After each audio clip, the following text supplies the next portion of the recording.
ஆண்டவரின் படைப்பு எவ்வளவு அருமையானது! அவருடைய கிரியைகள் ஆச்சரியமானவைகள்.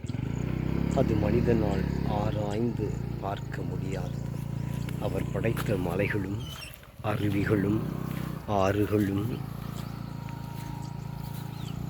பெரிய சமுத்திரமும் நாம் கிரகிக்க முடியாது. ஆம், அவர் சர்வ சக்திமான், சர்வ வல்லமை உள்ளவர். அவருடைய படைப்பின் கிரியைகளை பார்க்கும் பொழுதே படைத்தவரின் ஆற்றல் நமக்கு புரியும். ஆம், அந்த படைத்தவர் தன்னுடைய ஜீவனை மனிதனுடைய பாவங்களை போக்குவதற்காக மனித அவதாரம் எடுத்து இந்த மண்ணுலகிலே தன்னுடைய இரத்தத்தை சிந்தி பாவத்தை கழுவி மனிதனை சுத்தமாய் மாற்றுவதற்காக வந்தவர்தான் இயேசு கிறிஸ்து. அவர் ஒரு புரட்சியாளர். மனிதன் மீது அன்பு கொண்ட தாயும் தகப்பனுமான தெய்வம்.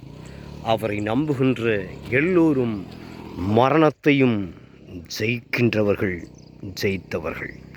அந்த இயேசுவை நம்புங்கள். உங்களுடைய வாழ்க்கையின் இரகசியத்தை, மர்மங்களை உங்களால் உணர்ந்து கொள்ள முடியும். வாழ்க்கையின் கேள்விகளுக்கு பதில் இயேசு என்கின்ற அவதாரம் மட்டுமே. உங்கள் வாழ்க்கை பயணம் இனிதாகட்டும்.